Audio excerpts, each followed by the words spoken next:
Tonight on the podcast of down TOS Rewatch, Jackson, Roy, Kirk, and the gang tangle with a bossy, neurodivergent cylinder. It's the Changeling. Cast them down.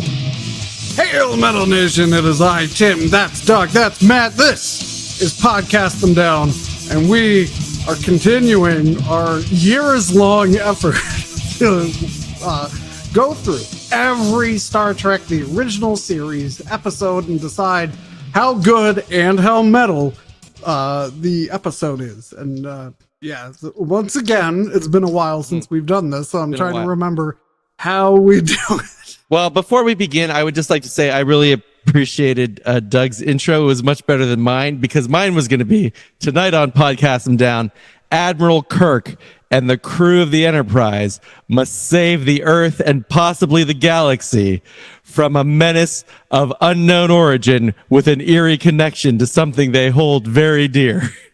Yes. Okay, that's wanted you to hear it in context. We'll have that in the can. We'll need it. Oh, yeah, we'll do that. I think I just done that gag for the Apollo one. Yeah. Shut up. All right, so those two guys have seen all these episodes.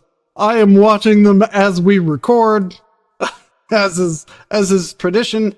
So the episode, I gotta whip it out here, so we get demonetized.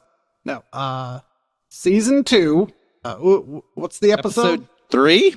The Changeling. The Changeling. Got it. All right, it is up. All right, let's begin. Go. See, it's a Star Trek episode this time. Star Trek episode. All right, so we begin on the bridge. They're responding to a distress call from the Malwarians. Mm-hmm. We learned that they sent a message, not responding. They're especially concerned because Dr. Manway of the science expedition has a special transmitter. Wasn't Manway the god in Lord of the Rings? Oh, yeah. No, Call up Dave. Let's find out. That's another episode. Dave has been absent from the podcast so long that the kids don't even know who if he Dave exists anymore. Except he was on 2 episodes ago. So there's no life. This just shocks Kirk because it's 4 billion people. Spock believes they would have known in advance about any system-wide catastrophe, and there'd be radioactive residue had there been war.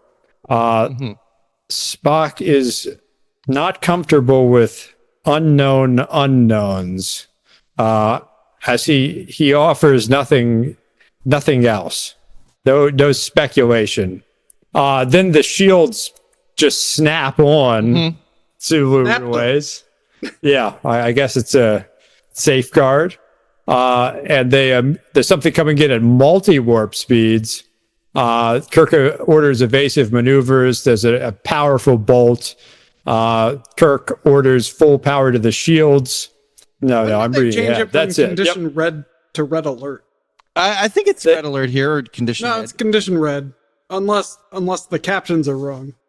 Anyway, that's it. There's some unusually good shaking and them being thrown around. It works pretty well. A very short teaser.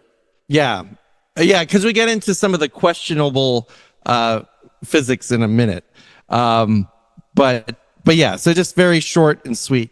Where are these people? We can't find them. They're all gone, and then they get hit by the thingammerbob. And I am watching the HD remastered one, so it was a good-looking green orb of some kind. Although I think this one doesn't have a lot of remastered shots. Yeah, I think there's one exterior of the orb. Right. Yeah. All right. And we do learn about the Symbiolene blood burn. That's apparently a space disease. All right, Chamber. All right, so now let us excuse ourselves to the deliberation chamber. I like it's pretty metal that billions of people possibly have died. Yeah, that's all I got. Billions. Everyone's fairly responsible so far. That was a good shaky camera, ships being thrown around thing. It took a while, but I think they finally got the hang of it. We'll save memory beta for the bonus episode, but I'm sure the Malurians are mentioned. Probably have like 3 novels. There's probably a 10 novel series on them. So there is a Enterprise episode where they meet the Mallory. Isn't that Perfect. the Spanish island? Oh, that's the Mallorquians. Oh man, it's pretty metal. Is pretty good. I'll go 6.66 and 6.66 are my ratings for this. Yeah, I mean, I'm not mad yet. How about that? Yeah, but you are right, Tim. I mean, there's not a lot to rate here. There's like, there's some mystery. I'll give it a 7 and 7 because I'd like kill one for one of those. I mean, there's no there here. It's a 5 and a 5. All right, let's move on. All right, so we learned that the shields absorb the equivalent of from this bolt of 90 photon torpedoes, resulting in a 20% loss. How? And the Enterprise can only take 3 more equivalent attacks. Yeah. So 90 photon torpedoes only knock out the shields by 30%. But also math doesn't work. Like, why are they fighting Klingons if their shields are that good? I'm sure there's a retcon explanation. These are like the 22nd century photon torpedoes, which is the standard. That's the standard. It's measurement, not the output of the energy of the current weapons. The mental gymnastics you need to do to be a fan of this series and just not and have to justify all of the stuff that hasn't been established to make it into the stuff that has been established. It must be exhausting. That's all. Also, they did isn't it coming at them at warp 15 or something? They mentioned that. I think that's in the scene here. But yeah, Kirk orders evasive maneuvers and to let Starfleet know what's happening. Then the helmsman reports that they're losing power. And then Mr. Scott acknowledges that he's diverting warp power to the shields. Right. Which was not requested. Yeah. And is shields are fine. 180%. Yeah, so it's like a double bad. But then Kirk retroactively says that it's okay. It's a small object they detect with the sensors at 90,000 kilometers distance, which is actually an accurate space distance, I think. Mm-hmm. It's not like 3 kilometers. I think he said 90,000 kilometers. Kirk orders a photon torpedo, and from tube 2, they fire it. And then, again, they have been hit with the equivalent of 90 photon torpedoes, and their response is a photon torpedo. Yeah, and Kirk is just completely in shock and says that the instruments must be failing when the one torpedo doesn't do anything. Then I guess they've been hit several more times now, and Kirk's like, can we take another? And Scotty's like, that'd be problematical. Oh, yeah, he does say problematical. Is that just is that a real, like a true colloquial word, or just completely wrong? Anyway. I'll look it up while you can figure it out. It's problematical at best. Yeah, so then they stand down. And they're using the hailing it. They're finding a signal, which is some kind of primitive, very layered, but binary signal. Kirk says they're peaceful. Oh, that actually happens in a second. They figure out what this thing is, that it's very small. Scotty reveals some bigotry against the intelligence of small creatures. Yeah. Yeah, but again, they just assume like, oh, they must be tiny. All right, problematical, according to Grammarist.com, isn't incorrect. And in fact, it was the preferred form before the late 20th century, but it is an unnecessary variant. Yeah, so there's they get the signal they're getting back from this thing, and that's the binary, very compressed, including several channels of information. Yeah. And Doug, I need to ask Tim's opinion here as an engineer, but is there a difference between a complicated binary and a regular binary? Well, you see, binary means on or off. Right. So what would be complicated about that? It's just fast, On maybe? and off? I don't know. Are there like quantum superpositions involved that we don't understand? There was that Futurama when Bender was dreaming in the binary, and he said, "I think I saw it too." And does transmission speed step down? Isn't that what electricity does? Isn't that about power? Speed doesn't step down, unless they're like talking about changes in the baseband. That's I don't know. That doesn't change speed. Anyway, the analysis sector, which I guess is the computer, part of the computer, apparently replies that it's old style interplanetary code. Yeah. It's not Starfleet. Not Starfleet. So Of Kirk course it's continues. not Starfleet, it's a green ball. It's a big galaxy, Tim. You never know what might be coming home. Anyway, it comes so fast that it burns out Spock's monitor, right? The transmission at first. yes. Yeah, and somewhere in here was the warp 15, which is important to note. The speed of the bolts is warp 15. Then they finally get to talking to it, and it calls itself Nomad. It's non-hostile. Nomad. They ask if Nomad asks if they can leave their ship. Mm-hmm. Kirk explains there's a size differential, so in fact cannot. Nomad accuses Kirk of being uncoordinated as facts. This is a non sequitur statement. So they just invite Nomad on the Enterprise, which it finds satisfactory. And despite that, it's extremely obvious that Nomad is some kind of intelligent machine. It takes them a while to pick up on that. Yeah, so Nomad agrees to come on board, and then everyone important leaves the bridge to go to the transporter room. Yep. Even McCoy for some reason. And that's it. Hit it. I'm not starting. Doug, start. I mean, it's fine, right?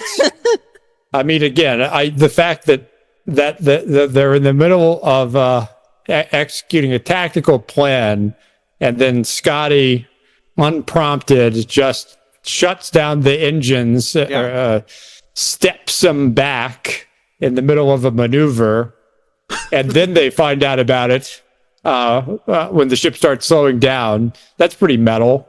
And then Kirk just enables this. He's like, yes, good job. We need those shields. I mean, Nomad, from what we know so far, seems pretty metal. It's demanding. Nomad is definitely metal. Everyone seems to be doing the right thing inadvertently, and their understanding of the stakes seems extraordinarily like both overreactive and nonchalant. Like literal planets have been sterilized, and they're like, yeah, that's weird. Like something is shooting at them with a force of power that can disable the shields in 3 shots. And they're like, Almost killed them. Yeah. And then they're like, yeah, let's bring it aboard immediately. I like how they waited till they were almost dead before they said, let's try to communicate. Yeah, they fix this the next time, I think. We'll see. I'm still interested. I think I'm just going to repeat my scores. Those 6.666 and 6.66? Yep. Okay, stasis is good. Plus Scotty's bigotry against small creatures. Yeah. Now, how small are we talking here? It's 500 kilos and 1 meter long. 1 meter. Yeah. And confusingly, I think they also use kilos as an abbreviation for the distance.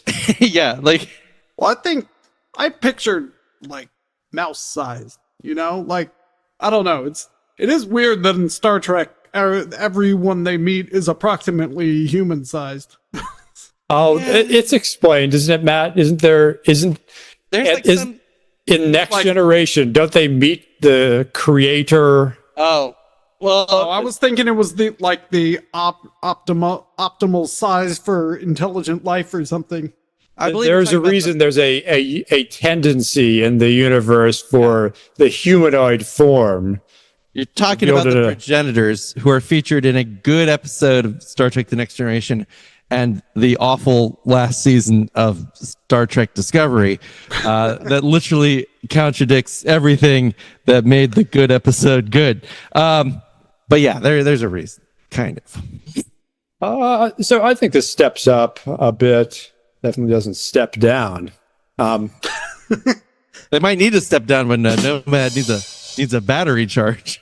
We'll go 7 and 7. 7 and 7. Is that what you had the last time too, Doug? I think I neglected. I was 5 and 5. 5 and 5. Okay. Here are our situation. 7 and 7 is correct. Is this the first time the metalness has been so coupled to the quality? I mean, I think Might be. Yeah. All right.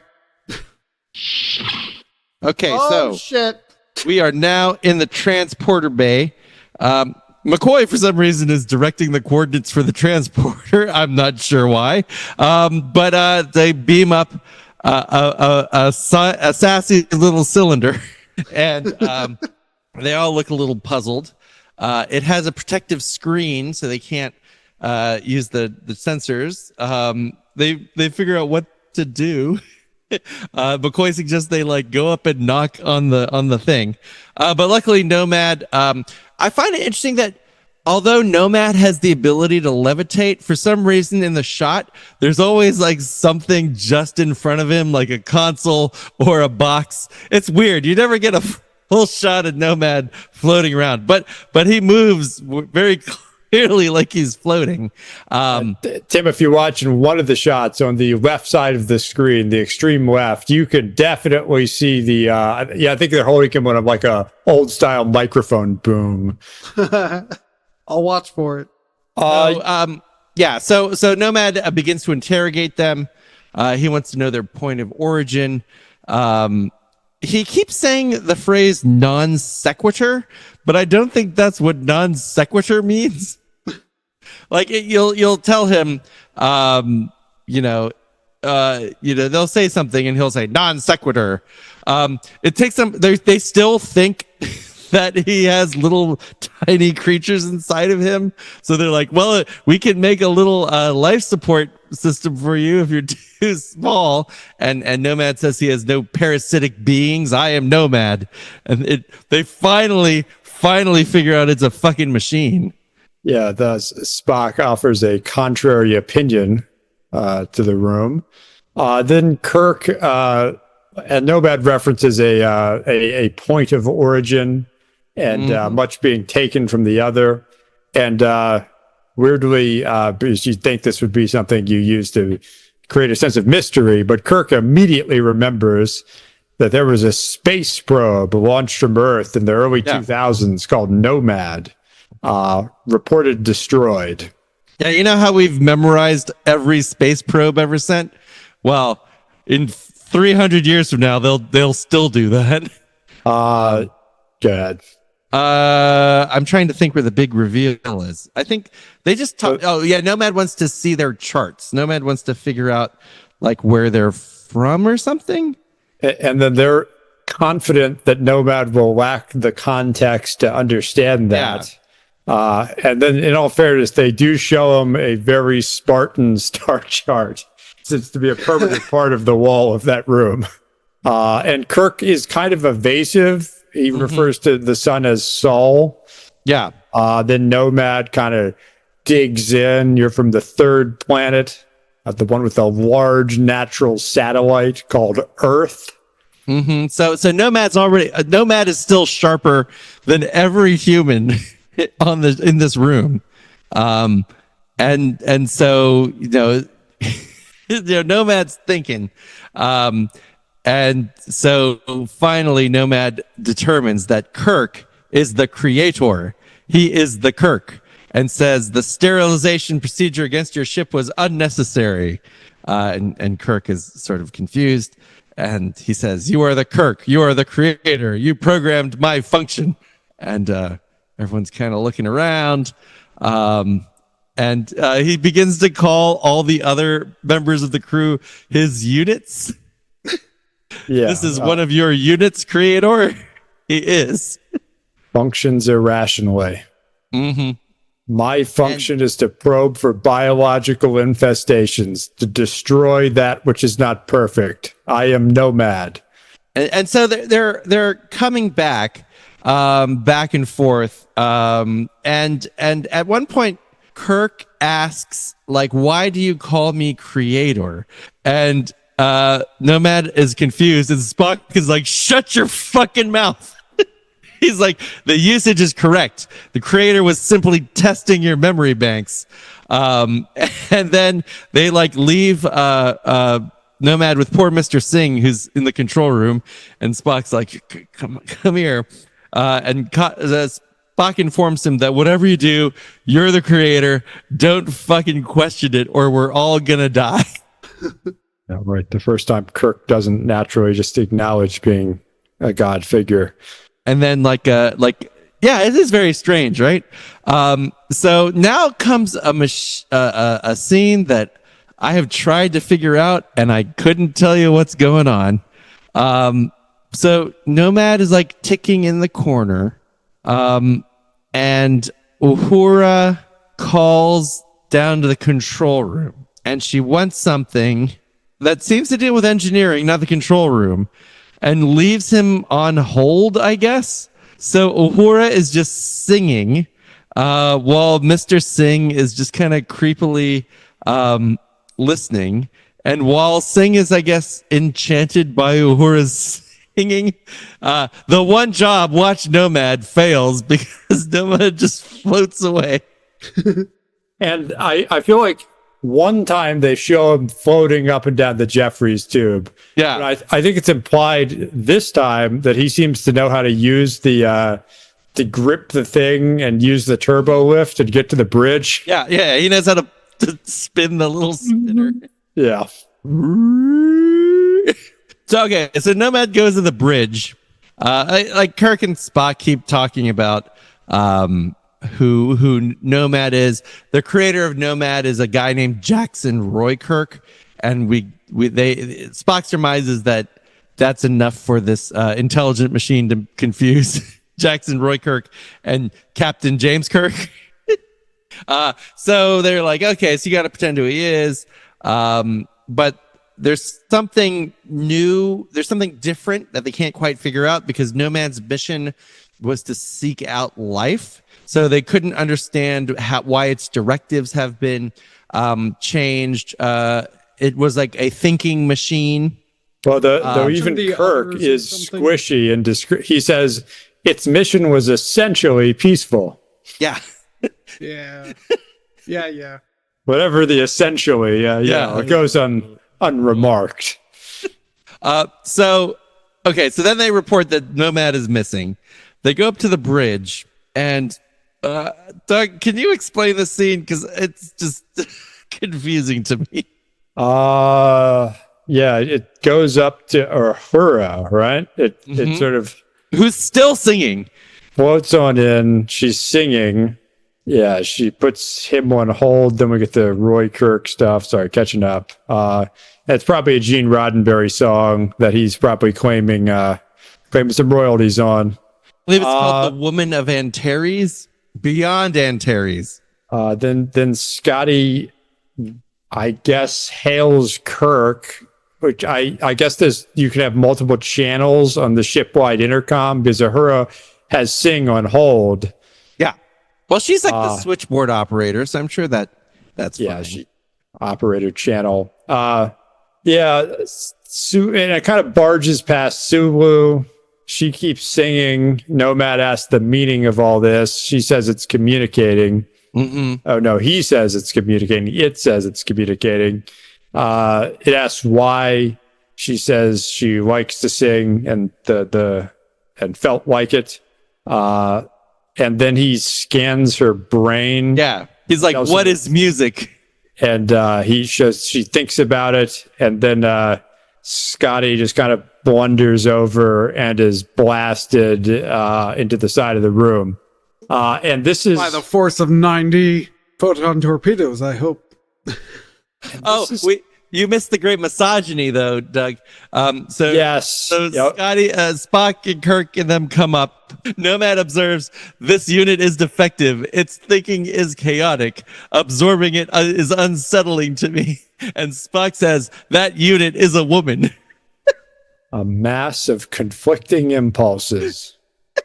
I don't like the little appendage it has. Oh, it's a little antenna. Yeah. And this is where the act ends, right? This is where, yeah. Well, yeah. When Scotty's flying. Yeah. So they Nomad zaps Scotty, and basically kills him. Yeah, and we get. This is the only, because Matt, the saying is the "he's dead, Jim" thing's never actually said in the show, right? And it is right here, though. Yeah, it is. It is. And there's another one. He does say he's dead, Jim, when that stupid little dog dies. I wonder if the asterisk is the dog is a dog, and there may be an asterisk here too. We'll find out. Yeah. All right, deliberation chamber. I like the idea that they brought, a world-ending Roomba onto the ship, and they're just letting it do whatever. I do like its belligerence against its own creator, who's like, stand right there, and it just and then the adept crew. Yeah, it seems like if you're watching the death weapon, you should at least like keep your eye on it and not let it just sneak away. And why isn't Lieutenant Singh wearing a proper uniform like everyone else? No, he's in the like alternate duty coverall thing. That's a legit. Okay. He's like a technician. That's fine. Well, so this was pretty metal. I mean, Kirk pretends to be a god. Someone gets murdered. I'm still not angry. Okay, that's good. So that's all Highly good. unusual at this time of the episode. Yeah, can't stay at 6.66 though, because it's gotten so much better so far. A little slow, but it was the 60s. Everything was slow. So I'm gonna go with an 8 and an 8 in terms of metalness and quality. Okay. I mean, Nomad does have the personality of a tech death musician. Yeah. Right. Tech Death would be a great alternate title for this episode. It would. Only then it'd be boring, and I wouldn't want to watch it. I mean, it's a 9 metal with just everything going on. It's a 9 quality. It's entertaining. We've basically killed 2 main characters more or less. Tim has no idea what's coming, Doug. But this is great. This is peak Star Trek, which is why they never do this again. Definitely not. And some of these beats we definitely will never see again. Savor them because this is the last time. All right. Yeah. 8 and 8. 8 and 8. All right. I hope this. I hope it maintains this momentum. I'm worried it won't. We'll find out. Oh wait, let me come back in.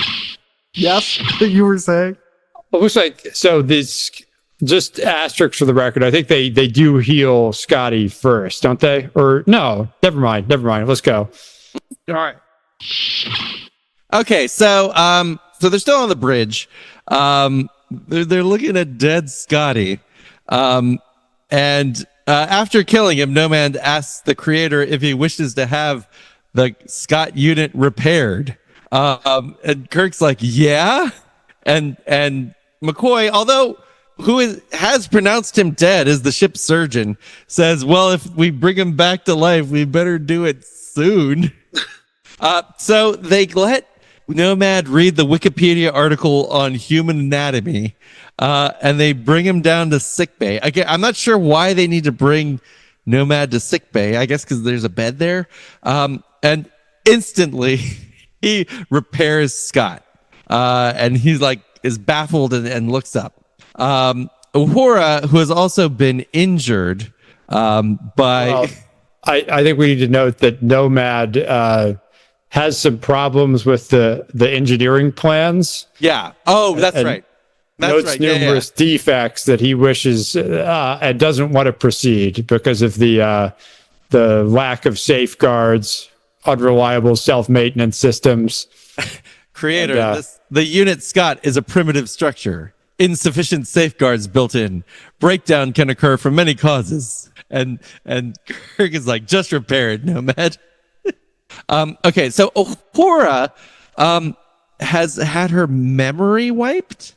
Yes. I guess from her interaction with Nomad, and they want Nomad to fix it, but unfortunately, Nomad says that's not possible because in the case of Scott, it was a structural repair, but in the case of the Uhura unit, her knowledge banks have been wiped clean. So obviously, Tim, as any medical professional would tell you, that's not a structural problem. I saw the fishing line that they hung.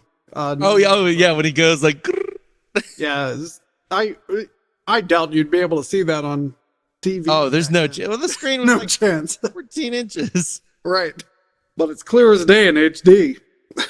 And so McCoy gets upset with Nomad, and again Spock, the only person around here trying not to get everyone killed, says Doctor, you need to stop because Nomad would not understand your anger, and it would have an unpredictable reaction to emotion.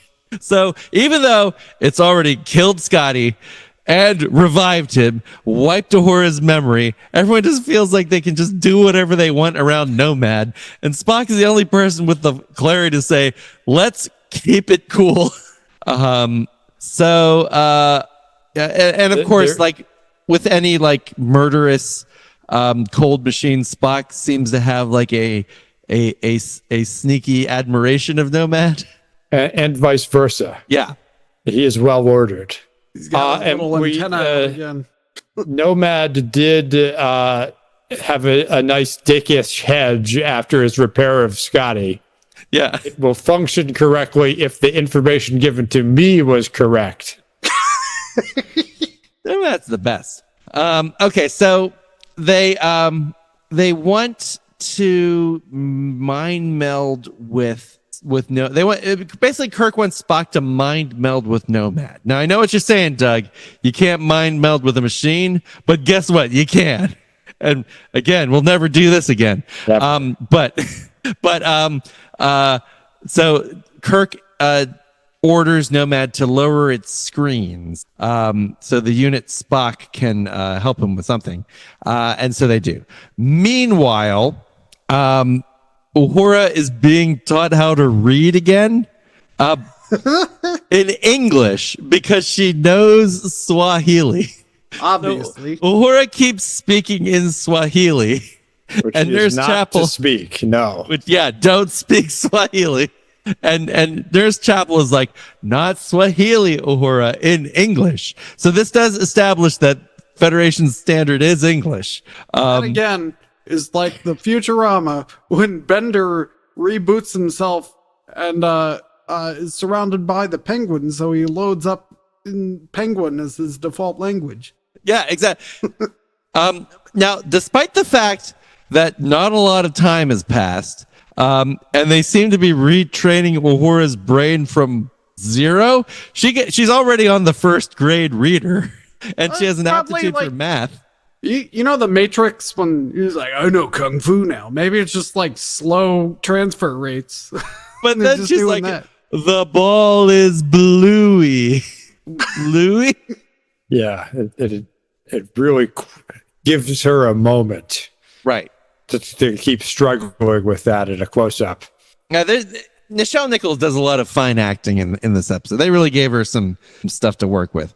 Okay, so Spock mind melds with Nomad, and he does the whole like one sentence word thing. And we learn it's a series of metal images and phrases. Yeah. So we learned that Nomad collided with another probe named Tanru. And we get to hear Spock say, error, flaw, imperfection, must sterilize. And presumably images of worlds that Nomad has passed is passing by in Spock's mind throughout all of this. I see what you're doing, Doug. That's so hilarious, and Tim doesn't even understand. Nope.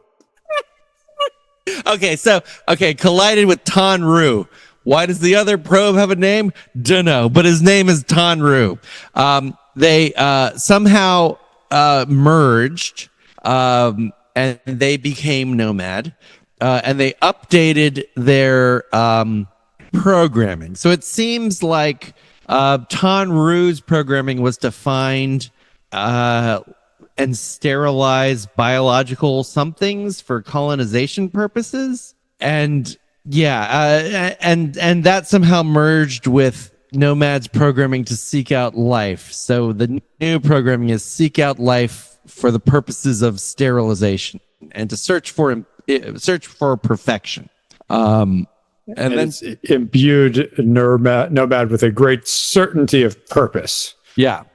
Oh, the other was originally programmed to secure and sterilize soil samples from other planets, which makes no sense. Why would you want to go to another planet, collect a soil sample, which you sterilize? That seems to defeat the purpose of collecting samples. But anyway, that's what it was supposed to do.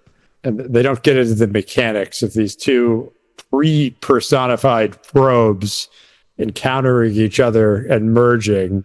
But I guess all of it is in the chassis of the original Nomad now. Mm-hmm. So Kirk mentions the legend of a changeling, which I have never heard before. But basically a fairy child that was left in the place of a human baby, and the changeling assumes the identity of the human child.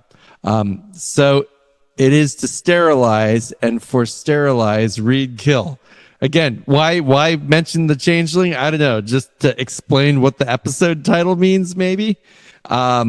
So they're worried because they realize that if Nomad gets to Earth and discovers it's not the Earth that it is expecting and finds it with imperfect carbon units, it will just sterilize all life on Earth. Like 12 electric balls. Yeah, like floating around. Meanwhile, Nomad is pestering Scotty in engineering. They leave him in the, they take him to the brig. Oh, they take him to the brig. That's right. And two red shirt goons straight off, the Starfleet football team, are guarding him. And then, he just leaves. Then they pull out their phasers and shoot him. And then he zaps them. Yeah. So they vaporize. So then he floats into engineering and gives Scotty shit because they're using a primitive antimatter propulsion system, and talks about the inefficiency of the antimatter valve. And as an engineer, Scotty can't put up with that. He gets really pissed. So a Nomad needs to prove he's even more of an engineer. Yeah, there's a good old fashioned engineer off. So he gets the Enterprise going to warp 10. And this is this line, Doug. Scott says, impossible. It can't go that fast. And this is the whole fucking stupid warp speed limit, even though it's been broken in this episode. And then Kirk comes in, he says, what are you doing? And he said, is there a problem, creator? I've increased energy efficiency 57%. And he tells him to stop because the ship will, fly apart. And so they just keep it at warp 2. Yeah, then we get a then Kirk orders it to sit in the corner, right? Yeah. Yeah. And he accidentally reveals he's human. Yeah. Or Nomad, it's about time I told you what you are. I am a biological unit and I created you. then the Nomad pouts and he kills some more guards here. Again, one would think like cause and effect and like lessons learned, but no, they just try and shoot it again. Then this is when it floats up the Jeffries tube. Because Nomad's kind of having an identity crisis, and he's like, I must reevaluate. And so Spock is kind of pissed because I suspect it is about to reevaluate its creator. I said, you probably shouldn't have done that. Now it's going to sterilize everything on Earth. It was a foolish mistake. Yeah. Stupid Kirk.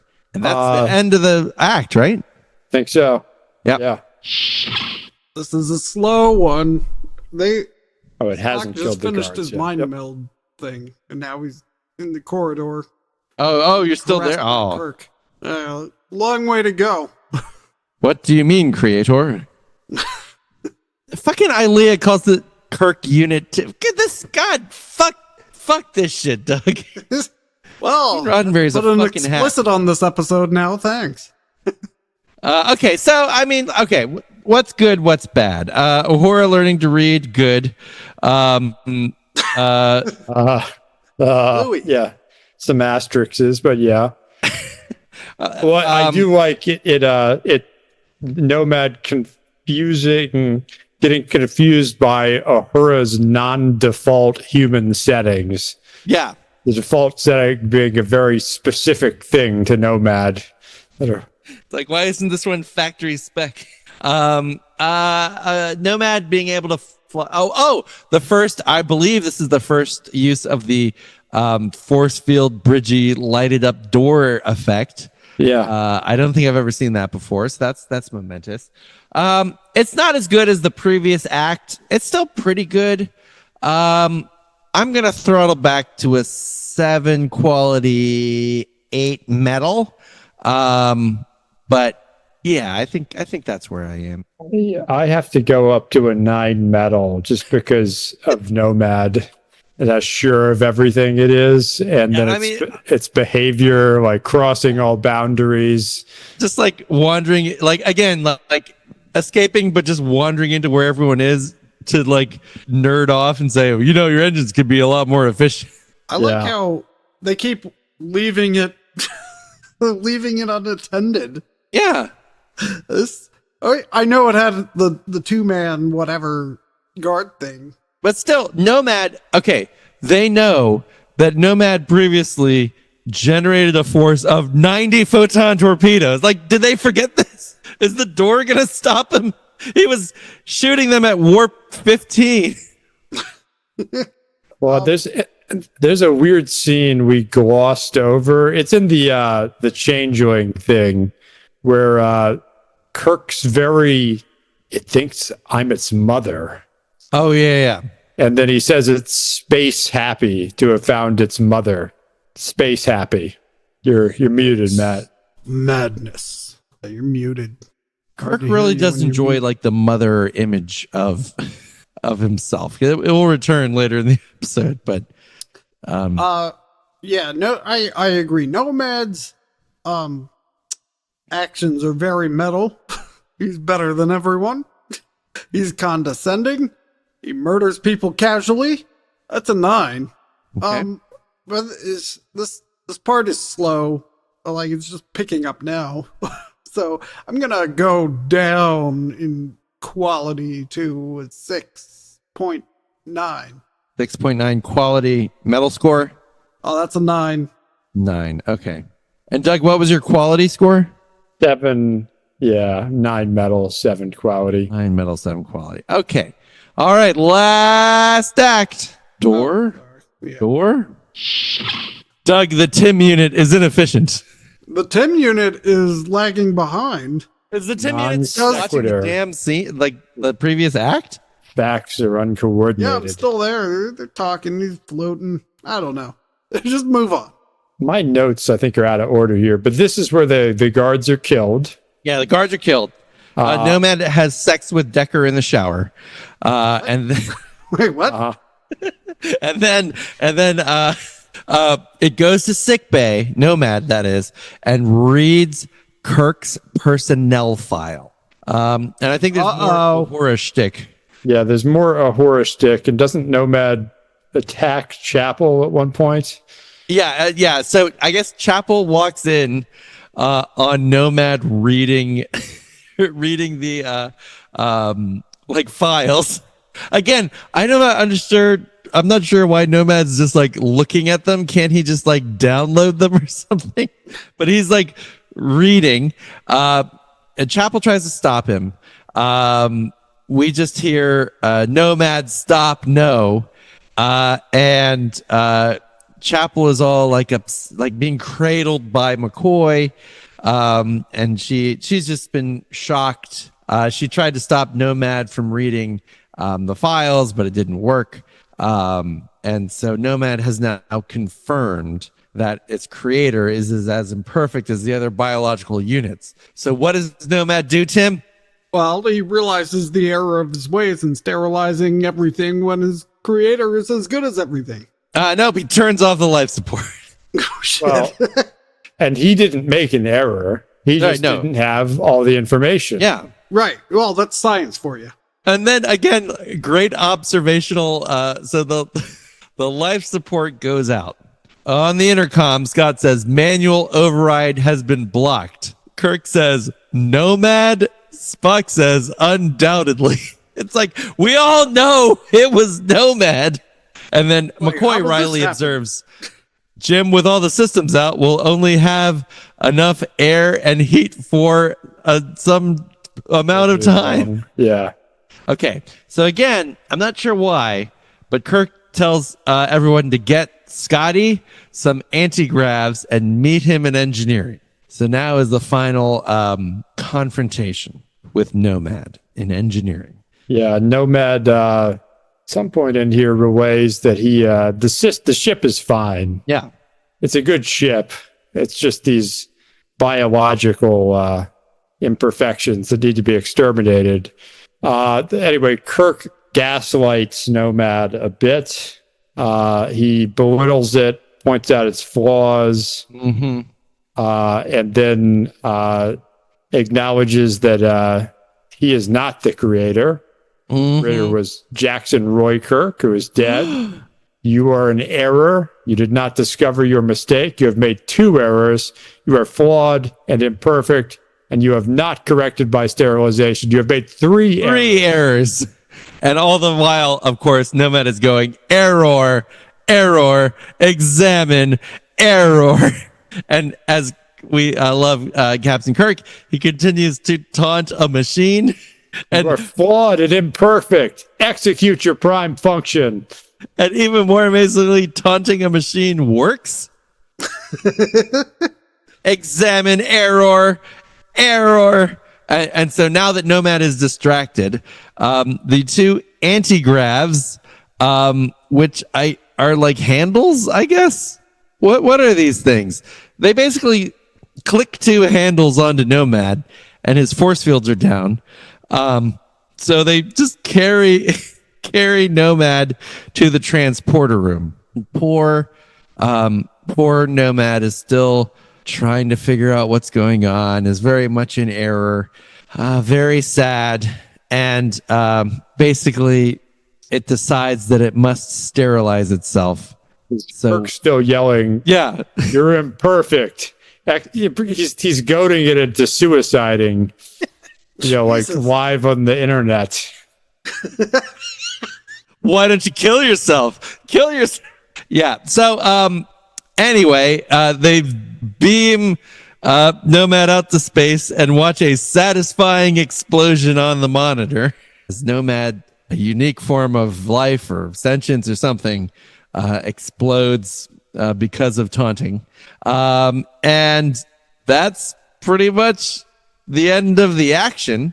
Spock praises Kirk's nasty behavior as a dazzling display of logic. And then we learned that Uhura is back up to college level. Mm-hmm. Chapel in the books and the learning has been doing a bang up job. So she'll be back to work in a week. Although it seems like it's the same day. So she's gotten from nothing to college in like 8 hours. So maybe I don't know. It's hard. You learn a lot in the academy, Matt. But she does have to learn. I believe J.J. Abrams has reminded us that Uhura knows every language. So she does have to learn every language. That's probably a lot of time. And then, of course, Spock wistfully notes that the destruction of Nomad was a great waste. Captain, it was a remarkable instrument. And Kirk reminds him it killed billions of people. And then it was his child. Yeah, and then he says, but what are you feeling so badly about? It's not easy to lose a bright and promising son. He's like, well, it thought of me as its mother, didn't it? Don't you think I'm completely without feelings, Mr. Spock? You saw what it did for Scotty. What a doctor it would have made. My son, the doctor. So great and so absurd. And then the stupid, playful sitcom music behind it. Yeah. The end. The Right. end. Yeah, more casual murder. Kirk bullies a robot into committing suicide. I mean, Right. A robot who claimed he was perfect, but turns out was very insecure. This is all very metal. yeah. I mean, I feel like any robot that Elon Musk ever actually creates will pretty much be exactly like Nomad. Yeah. Yep. Yeah. In the end, it didn't keep its momentum. Whatever I gave it last time, subtract 1 from both. Okay, so 8 metal, 5.9 quality. Yeah, that sounds right. I disagree with you, Tim. I think everything that we just saw was very metal. I'm giving it a 9 metal. I can't think of what's much more metal than what I just saw in this final act. Quality-wise, it was good. The anti-grav scene is comical. That's the only thing that took me out of this episode. Even the string didn't take me out, but just the fucking click, click, that took me out of it for a bit. So it's an 8 quality. The transcript notes that the anti-gravs are not stopped by any force fields. Mm-hmm. Well, I It'd think be nice if they said that. I think it's because Nomad is like in crisis, because they do establish earlier that it has an impenetrable force field, and they had to like convince Nomad to let it down, to let Spock do the mind meld, or maybe Nomad just because it is an imperfect unit forgot to put its force field back up after the mind meld. I'm not sure, but something was going on. It's nice that they took the time in the script to dot the I's and cross the T's, because that thing we couldn't see, we didn't forget. No, we Definitely were not. worried. So we needed that that to keep the suspension of disbelief. Maybe it's something relative to the anti-gravs too. Maybe that's why Kirk requested them. Well, it's a very heavy, the weight. Well, yeah. I don't know how that works with a floating thing, but it's very heavy. I mean, I'm sure its little floaty device turns off when it's going through an intense suicidal crisis. Yeah, I mean, it's very certain, and it has no doubt about its need to commit technical genocide. And then Kirk bullies it into killing itself. I mean, it's not pleasant. It is metal, unfortunately. Yeah. I guess if Kirk was claiming to be God or destroying God, maybe that would get it to 10, but it's a 9. Quality's, it's strong. It's an 8. All right. Okay. Well, we have some scores here, and let me double check, but this is pretty high up there. So, this is not the most metal nor the best episode, but we are in the top 5 so far. Absolute score 74.48, metal score 77.5, quality score 71. All of them extremely respectable scores. This is a great episode. You should watch it. Someone should really turn it into a movie one of these days, because I think you could expand it even further and get some really interesting shit out of it. So yeah, watch this episode and don't be a imperfect unit. That's what I got. What is the next? What's the next one? Oh, the next one. Oh, well, some seasons of Star Trek are not great, but this season 2 is great. An incredible episode. Another possible contender. We have Mirror, Mirror, the inspiration to the hit TV movie Section 31. Well, Yeah, the countdown to the Gamesters of Triskelion. Yeah. Oh man, I cannot wait. well, I'm going to go work on my dirt sterilization probe. So until next time, Metal Nation, keep that dirt sterile. Cast them down. And don't worry, podcast and downers. In another episode, in 2 more episodes, Kirk will also yell at a computer. Definitely never seen that before. Yep. Nope. Nor will we ever again.